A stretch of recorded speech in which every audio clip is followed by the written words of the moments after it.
Welcome viewers. அது June 11, 1986 Washington, America. Time இப்ப காலையில ஒரு 6 மணி இருக்கும். 40 வயதான சூசன் ஸ்னோ அப்படிங்கிற ஒரு பெண் ரொம்பவே சுறுசுறுப்பா எந்திரிச்சு வேலைக்கு போறதுக்காக தயாராகிட்டு இருக்காங்க. அதே சமயம் வேலைக்கு கிளம்பிட்டு இருந்த அவங்களுடைய கணவர்கிட்ட இருந்து பாய் சூசன் அப்படின்னு ஒரு குரல் கேக்குது. சூசனும் பாய் அப்படின்னு சொல்றாங்க. அப்படி அவரு போன ஒரு அரை மணி நேரம் கழிச்சு ஸ்கூல் படிக்கிற 15 வயதான அவங்களுடைய பொண்ணு ஹெய்லி குளிக்கிறதுக்காக வெளியே வராங்க. அப்படி அவங்க ஒரு ரூம்ல குளிச்சிட்டு இருக்கிறப்ப வெளியில ஹால்ல இருந்து ஏதோ ஒண்ணு தரையில பலமா விழுகிற மாதிரியான ஒரு சத்தம் கேக்குது. ஆனா ஷவர்ல தண்ணி விழுகிற சத்தத்துல ஹெய்லி அந்த சத்தத்தை பெருசா கண்டுக்கல. இப்ப ஹெய்லி குளிச்சு முடிச்சு வெளியே வந்ததுக்கு அப்புறமா என்ன மணி 6:40 ஆச்சு, பட் அம்மா இன்னுமே பாய் சொல்லலையே. இந்நேரம் பாய் சொல்லிட்டு வேலைக்கு கிளம்பி இருப்பாங்களே, ஒருவேளை சொல்லாமலேயே கிளம்பி போயிட்டாங்களா அப்படின்னு நினைச்ச ஹெய்லி அப்பதான் வீட்டுக்குள்ள எங்கேயோ ரொம்ப நேரமா பைப்புல இருந்து தண்ணி விழுகிற சத்தம் கேட்கறத நோட் பண்றாங்க. அந்த சத்தம்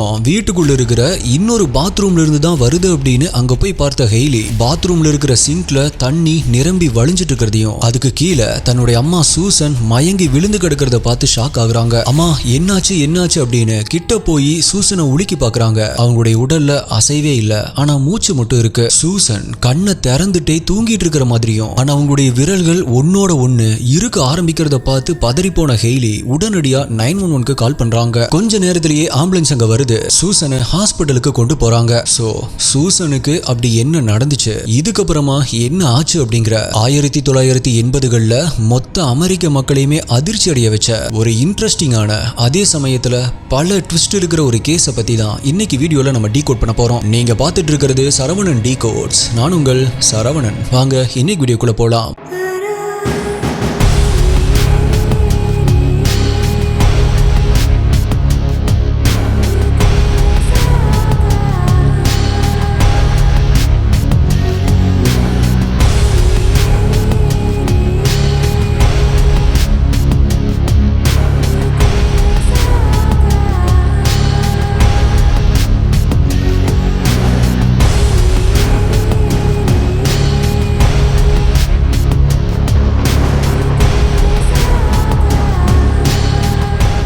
இந்த வீடியோல நான் சொல்ற யூடியூப்ல காமிக்க முடியாத crime scene images, crime scene videos எல்லாமே நம்மளுடைய அஃபீஷியல் டெலிகிராம் குரூப்ல தான் அப்டேட் பண்ணுவோம். யூடியூப்ல கரெக்டா நோட்டிபிகேஷன் கிடைக்காதவங்களுக்கும் அங்க இன்ஸ்டன்டா அப்டேட் கிடைச்சிரும். டெலிகிராம் யூஸ் பண்ணாதவங்களுக்கு வாட்ஸ்அப்ல நம்மளுடைய சேனல் இருக்கு, அங்கேயுமே உங்களுக்கு இன்ஸ்டன்ட் அப்டேட்ஸ் கிடைச்சிரும். நம்மளுடைய அஃபீஷியல் வாட்ஸ்அப் மற்றும் டெலிகிராம் சேனலுடைய லிங்க் டிஸ்கிரிப்ஷன் பின்ட் கமெண்ட்ல கொடுத்திருக்கேன், செக் பண்ணி பாருங்க.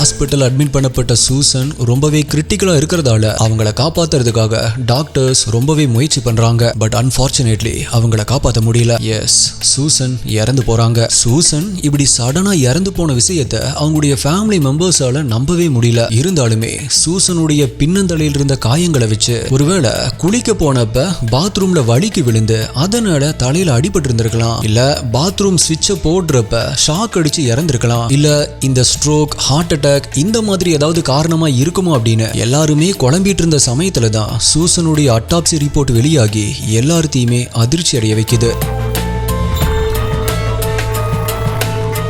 அப்படி அந்த ரிப்போர்ட்ல என்ன இருந்துச்சு அப்படின்னா, சூசனுக்கு அட்டாப்சி நடந்துட்டு இருக்கிறப்ப அவங்களுடைய உடல்ல இருந்து வர்ற அந்த வியர்டான ஸ்மெல்ல நோட் பண்ண டாக்டர்ஸ் அது பிட்டர் ஆல்மண்ட், அதாவது கசப்பான பாதாமுக்கு உண்டான ஸ்மெல் அப்படிங்கறத தெரிஞ்சுக்கிறாங்க. அப்படி அந்த பிட்டர் ஆல்மண்டுடைய ஸ்மெல் ஒரே ஒரு கெமிக்கலுடைய ஸ்மெல்லோட மட்டும்தான் ஒத்து போகும், அது சயனைட் தான். சோ சூசன் சயனைட் சாப்பிட்டதால தான் இறந்து போயிருக்காங்க அப்படிங்கிற ரொம்பவே ஷாக்கிங்கான அந்த உண்மை அட்டாப்சி ரிப்போர்ட் மூலமா தெரிய வருது. இந்த விஷயம் சூசனுடைய ஃபேமிலிக்கு ரொம்பவே அதிர்ச்சியை கொடுக்குது. உடனடியா இந்த விஷயம் போலீஸ்க்கு இன்ஃபார்ம் பண்ணப்பட்டு போலீஸும் அவங்களுடைய இன்வெஸ்டிகேஷனை ஆரம்பிக்கிறாங்க. ஆனா கார்னர்ஸே இல்லாத சர்க்கிள் மாதிரி கில்லர் யாரு அப்படின்னு ஒரு க்ளூவுமே இல்லாம இருந்த போலீஸ்க்கு அப்ப தெரியாது. இந்த கேஸ் ஆரம்பிச்சதும் ஒரு தலைவலியால தான், அதே போல லீட் கிடைக்க போறதும் அதே தலைவலியால தான் அப்படின்னு.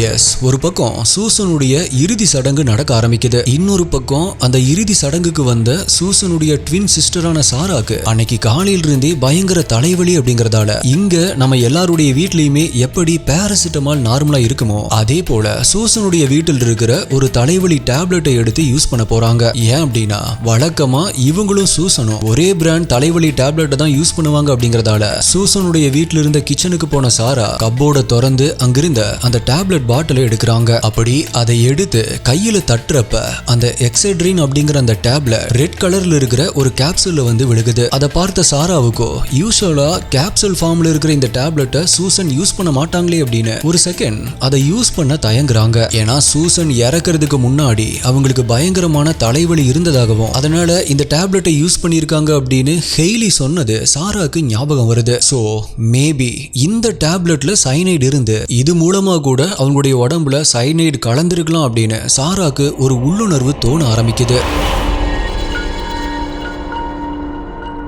அது எப்படி எடுத்த உடனேயே இந்த டேப்லெட்டால தான் சூசன் இறந்து போயிருப்பாங்க, அதுவும் அதுல சைனைடு கலந்திருக்கு அப்படின்னு சாரா சந்தேகப்படுறாங்க அப்படின்னா அதுக்கும் காரணம் இருக்கு எஸ்டிஏ. அது 1982 வருடம், அதாவது இந்த சம்பவம் நடக்கிறதுக்கு ஒரு 5 வருடங்களுக்கு முன்னாடி சிகாகோல ஒரு 7 பேரு மர்மமான முறையில இறந்து போனாங்க. என்ன காரணம் அப்படின்னு இன்வெஸ்டிகேட் பண்றப்பதான் அவங்க எல்லாருமே டைலனால் அப்படிங்கிற டேப்லெட்டை சாப்பிட்டிருக்காங்க அப்படின்னும் அதுல சைனைடு கலக்கப்பட்டிருந்துச்சு அப்படிங்கறதும் தெரிய வந்திருக்கு. சோ அது மாதிரி இந்த டேப்லெட்லயுமே யாராவது சைனைட கலந்திருப்பாங்களா அப்படின்னு ரொம்பவே கிளவரா யோசிச்ச சாரா உடனடியா அந்த டேப்லெட்டை பத்தி போலீஸ் கிட்ட இன்ஃபார்ம் பண்றாங்க. போலீஸும் அந்த டேப்லெட்டை டெஸ்ட் பண்றதுக்காக உடனடியா ஃபாரன்சிக் லேபுக்கு அனுப்புறாங்க. அப்படி டெஸ்ட் பண்ணதுல சாராவுடைய சந்தேகம் கரெக்ட் தான் அப்படிங்கிற மாதிரி அந்த பாட்டில் இருந்த 56 மாத்திரைகள்ல மொத்தம் 9 மாத்திரைகள்ல சைனைடு கலந்திருக்கிறது கன்ஃபார்ம் ஆகுது.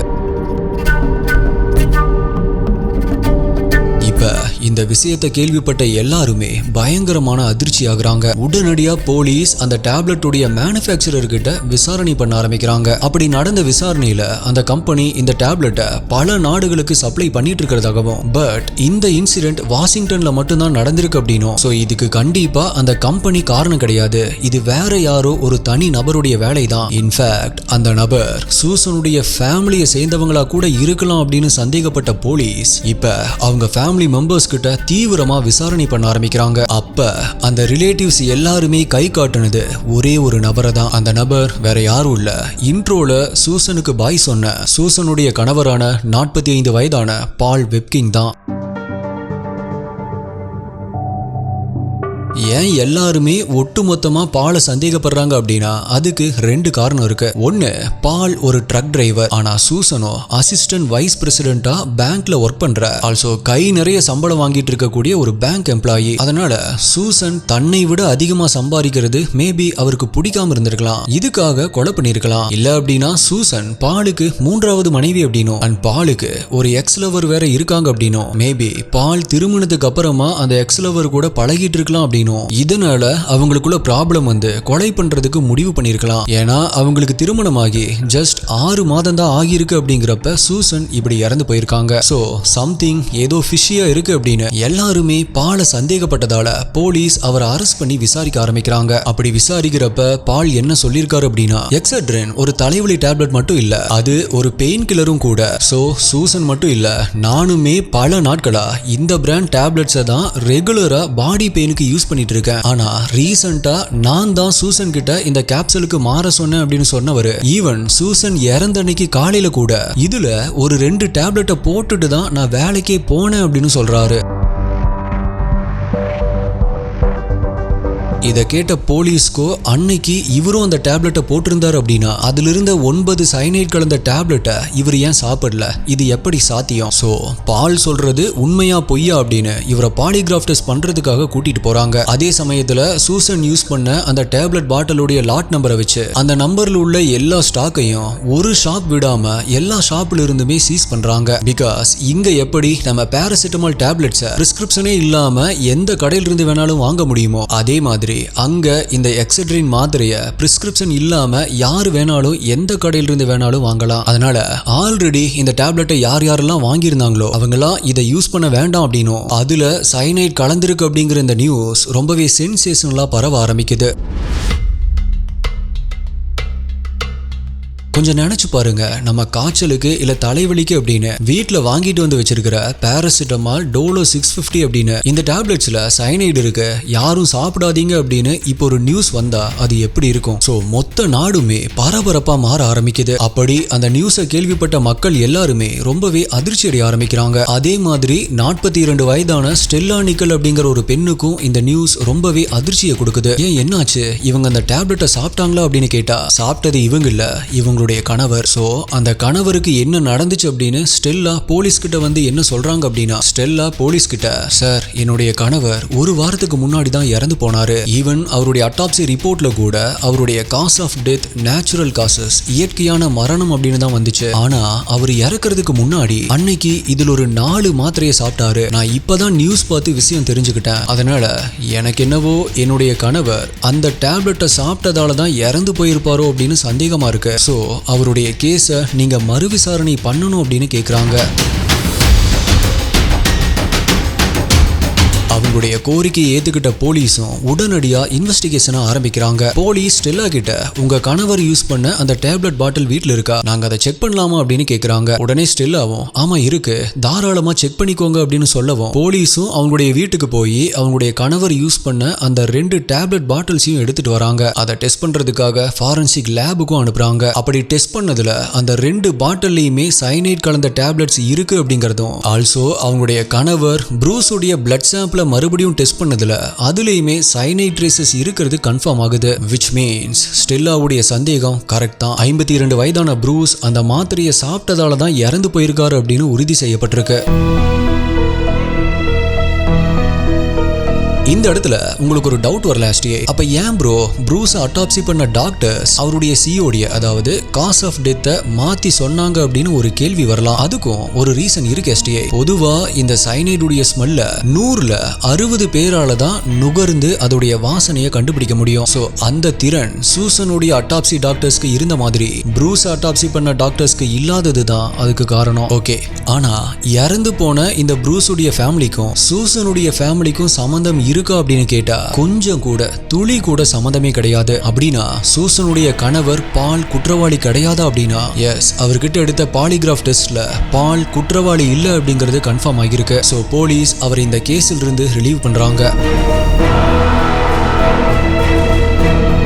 ஓகே, அவரு கொலை பண்ணல அப்படின்னா யாரு அந்த கில்லர்? அப்ப அந்த கில்லர் ரேண்டமா தான் கொலை பண்ணிட்டு இருக்கான் அப்படின்னா அவனுடைய மோட்டிவ் தான் என்ன? எதுக்காக இப்படி பண்றான்? ஒருவேளை அவன் ஒரு சீரியல் கில்லரா இருப்பானா? அப்படி இருந்தா அவனுடைய அடுத்த விக்டிம் யாரு? இப்படின்னு மொத்த அமெரிக்க மக்களுக்கும் பல கேள்விகள் வர ஆரம்பிக்குது. சயனைட இப்படி டேப்லெட் குள்ள ரேண்டமா போட்டு கொலை பண்றான் அப்படின்னா கண்டிப்பா கில்லர் ஒரு கெமிஸ்டா இருக்கலாம், இல்ல ஒரு மெடிக்கல் ஃபீல்ட சேர்ந்தவனா கூட இருக்கலாம். அடுத்து என்ன நடக்குமோ அப்படின்னு மக்கள் எல்லாருமே பீதி அடைய ஆரம்பிக்கிறாங்க. அப்படி அடுத்து என்ன நடந்துச்சு? போலீஸ் கில்லரை கண்டுபிடிச்சாங்களா? யாரு அந்த கில்லர் அப்படிங்கிற நீங்க துளி கூட எதிர்பார்க்காத பல ஷாக்கிங் ட்விஸ்டோட இதோடைய பார்ட் 2 வீடியோல நாளை மறுநாள் இல்ல நாளைக்கே பார்க்கலாம். பட் அதுக்கு முன்னாடி கில்லர் யாரா இருக்கும் அப்படின்னு கூகுள் பண்ணாம எஸ்டிஐ உங்களுடைய கஸ் என்னவா இருக்கு அப்படிங்கறத கீழே கமெண்ட்ல சொல்லுங்க. பிகாஸ் அதுக்கான க்ளூவை நான் இந்த வீடியோலயே கொடுத்திருக்கேன். க்ளூஸை கொடுத்து கில்லரை கண்டுபிடிக்கிறது ரொம்பவே இன்ட்ரெஸ்டிங்கா இருக்கும். சோ கில்லர் யாரு அப்படின்னு சரவணன் டி கோட்ஸ் இன்வெஸ்டிகேட்டர்ஸ் ஆன நீங்க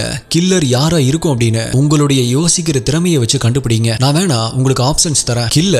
கில்லர் இல்ல அப்படின்னு ரிலீஸ் பண்ண சூசனுடைய ஹஸ்பண்ட் பாலா இருக்குமா? இல்ல தன்னுடைய ஹஸ்பண்டும் இதே மாதிரி தான் இறந்தாரு, அவருடைய இறப்புல சந்தேகமா இருக்கு, சோ கேஸ விசாரிங்க அப்படின்னு சொன்ன ஸ்டெல்லாவா இருக்குமா? இல்ல அப்படின்னா அப்ப வரைக்குமே சந்தேகமே வராம இருக்கிற சூசனுடைய 15 வயது பொண்ணான ஹெய்லியா இருக்குமா? இல்ல அப்படின்னா இவங்க யாருமே இல்லாம வேற யாரோ ஒருத்தங்க தான் கில்லரா? உங்களுடைய ஆன்சர் என்ன அப்படிங்கறத கமெண்ட் பண்ணுங்க. வித் எதனால நீங்க சந்தேகப்படுறீங்க அப்படிங்கிற சரியான ரீசனோட பார்க்கலாம். எத்தனை பேர் சரியா கஸ் பண்றீங்க, எத்தனை பேருக்கு பல விதமா யோசிக்கிற திறமை இருக்கு அப்படின்னு. அண்ட் எஸ், இதுல உங்களுடைய பெஸ்டான கமெண்ட் அடுத்த வீடியோல வரும். நீங்க கொஞ்சம் கூட எதிர்பார்க்காத அந்த ட்விஸ்டோட பார்ட் 2 வீடியோல உங்களை மீட் பண்றேன். நன்றி, பாய்.